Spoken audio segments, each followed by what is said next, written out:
Hey guys, it's Elle. As you may know, I have a webcomic on Tapas called This Is a Thing That Happened, where I tell subjectively funny life stories, and I wanted to join the realm of YouTube Storytime videos by sharing moments with you guys that would be too long for a 4-panel comic strip format. I wanted to slowly ease myself into doing these kinds of videos by starting with draw and talk videos, and gradually working my way up to animatics, and then devoting myself to more elaborate animations. Since this video is a tight deadline and I didn't have a working computer until very recently, I wanted to make something slightly less involved so I wouldn't have to rush the artwork, while also acknowledging that I have the attention span of a AAA and I'm constantly getting distracted by random nonsense. The fact that this video was supposed to go up on the 5th is probably all the proof that you need right there. So that's why this storytime video is in the format that it's in. With that being said, in honor of the 2.0 update and Happy Home Paradise for Animal Crossing New Horizons, I thought what better way to get this ball rolling than by sharing a couple of shocking and slightly embarrassing tales from my time in the game. And just so you'll have something to look at while hearing me tell this story, I'll be drawing human versions of all my neighbors in New Horizons. And as I was writing the script, I realized that these Animal Crossing stories kind of deal with the same issues since they both involve moving out villagers. But yeah, let's get to the juicy stuff! So after months of being exposed to secondhand Animal Crossing hype, a friend of mine finally caved in and bought her copy of the game for her Switch, while I've been playing every day since release. This would be her first console Animal Crossing game, and in my case, I own every mainline game except for City Folk. Earlier this year, she made an announcement that Tipper the cow was up for adoption. And no, Tipper isn't one of the villagers I'm drawing today, but if enough people like this video, I may draw more Animal Crossing villagers in the future.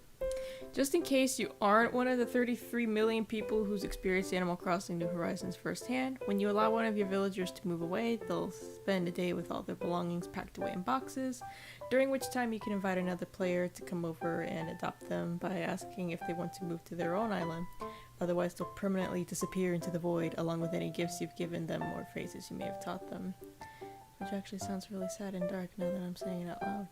Of course, this only works if there's someone lined up to adopt your unwanted villager, and 2 hours after making her assignment, no one had offered to take my friend's ungifted Tipper off her hands, and at this point she felt like the whole situation was a disaster. If only any of us knew how much more disastrous things would get.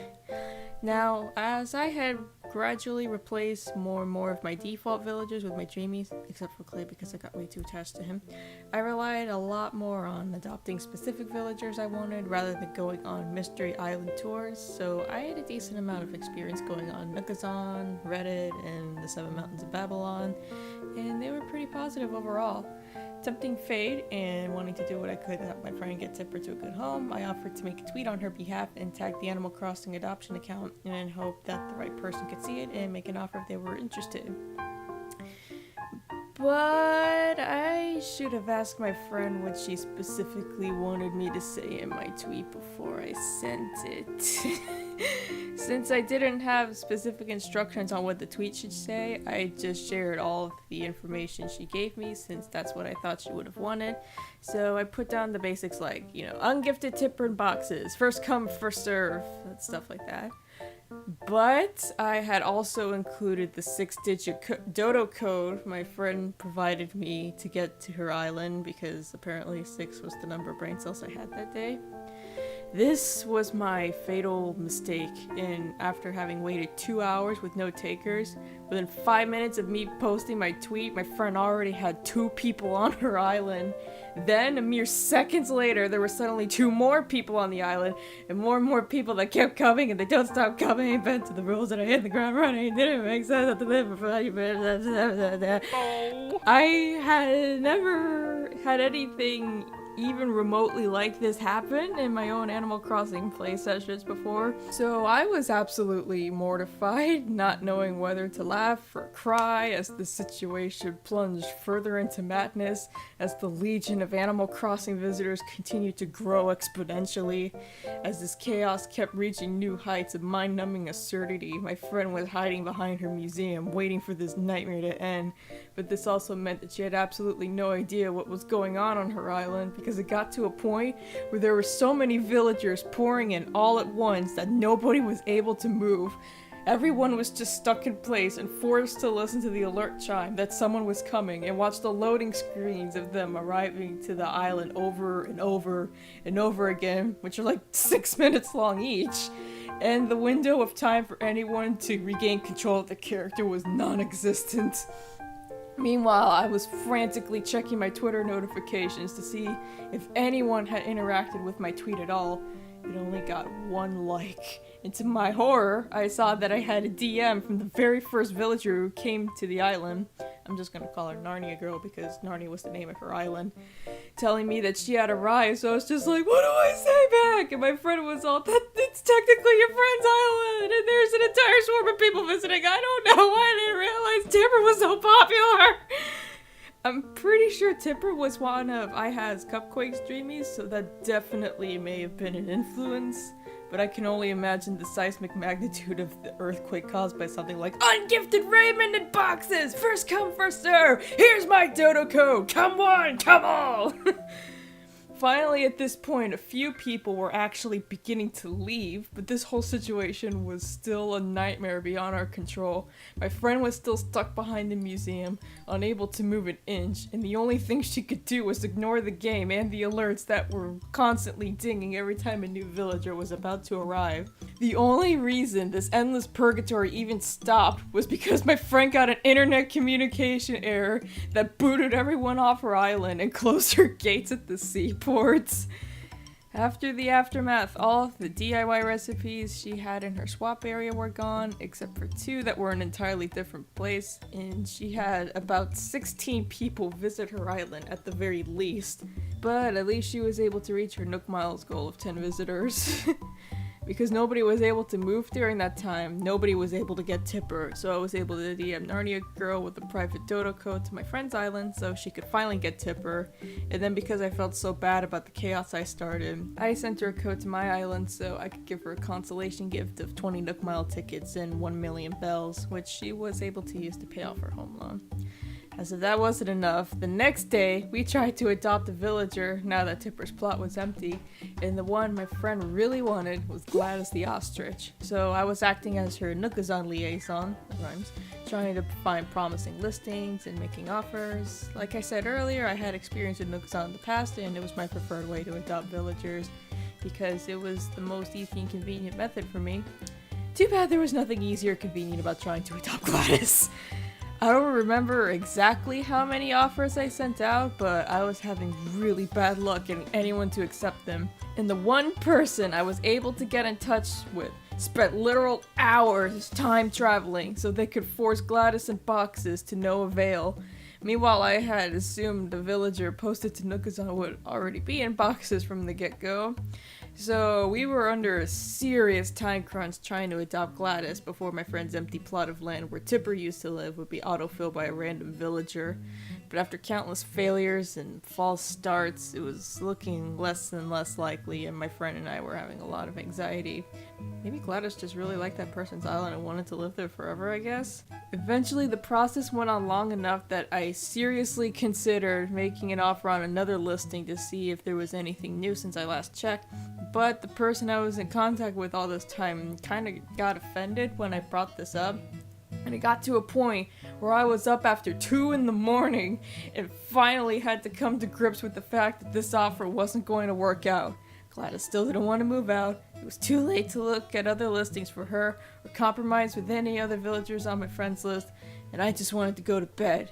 So despite protests from Gladys' original owner, who still had hope that she would give in eventually, I called it quits, and my friend and I just had to hope that the autofill would choose someone good. I didn't have to pay Gladys' owner up front or anything, so I technically didn't get scammed, but it was still the worst thing ever. And then, as if the situation couldn't get any worse, I saw that someone sent me a DM on Twitter saying that they had Gladys in boxes, but I didn't get a notification for it, and by the time I saw it, my friend was already asleep, so it was too late and I couldn't do anything about it. I think she may have gotten Bangle as her autofill villager, which coincidentally was my starter Peppy villager, and I liked her a lot during the time she was on my island, so that made me really happy for my friend at least.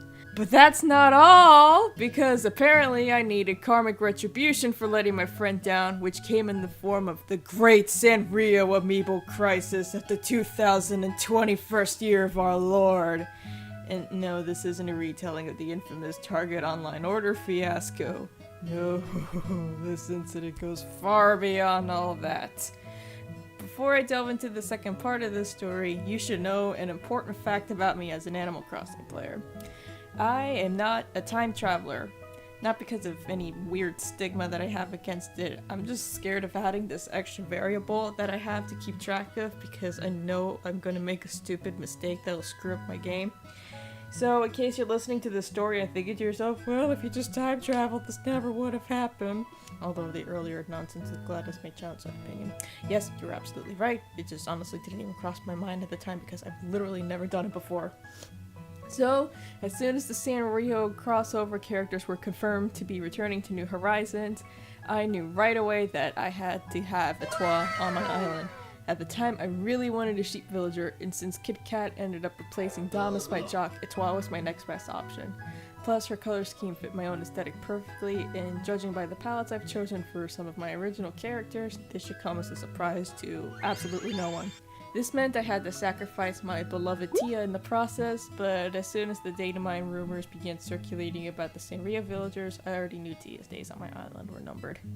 So even after speedrunning the 5 stages of grief on the Target website, I didn't break out the amiibo cards right away because I was waiting for Tia to want to move away, which she finally did in late March, early April. Like I said, I'm a time traveler.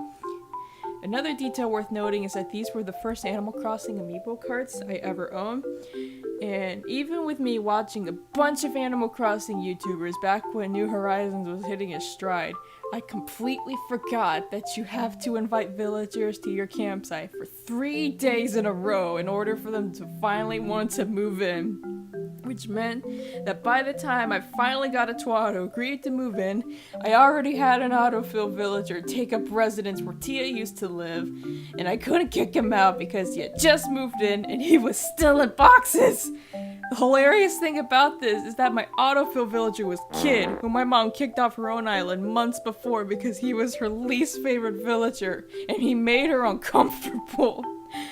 So the moral of this story is, if I hadn't waited until Tia asked to move away from me to start the process of inviting a Twa to my campsite, I probably would have had her on my island much, much sooner.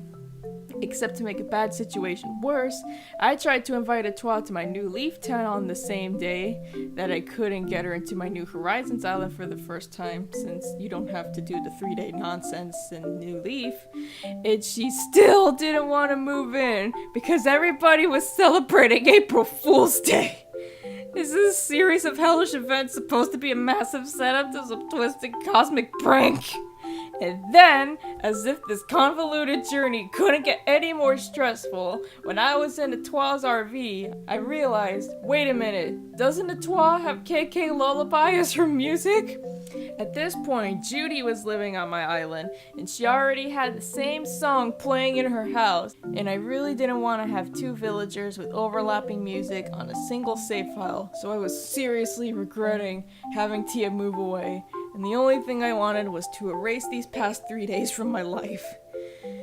Finally, after I stopped crying, I knew that even if a Twa wouldn't work out in New Horizons, I still wanted a Sanrio villager on my island. So I decided to compromise and go through the process of inviting Chai to my island, since she's my second favorite of the bunch. Up until this point, I had 3 normal villagers on my island, which I thought was a little excessive, so since she's a peppy villager, she helped balance things out a little. And I think it's kind of funny that I ended up replacing my elephant villager with another elephant. Ironically, when she finally moved in, I realized that the music she listens to is KK Bassa, which is the exact same song that plays in Tia's house.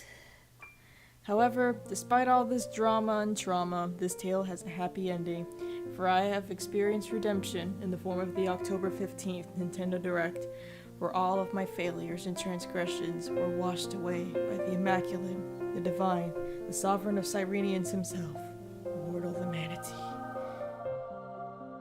No matter what struggles you may have, no matter what mistakes you may have done, no matter how insignificant you may feel in this world, in this universe, there will always be a ray of hope. And no matter what tribulations and hardships you will endure in life, we can all take heed in the fact that we have the privilege of existing at the same time as this glorious, awe-inspiring, magnificent celestial being full of infinite joy and wisdom. The end. Thank you. And with that, those were some of my Animal Crossing New Horizons stories.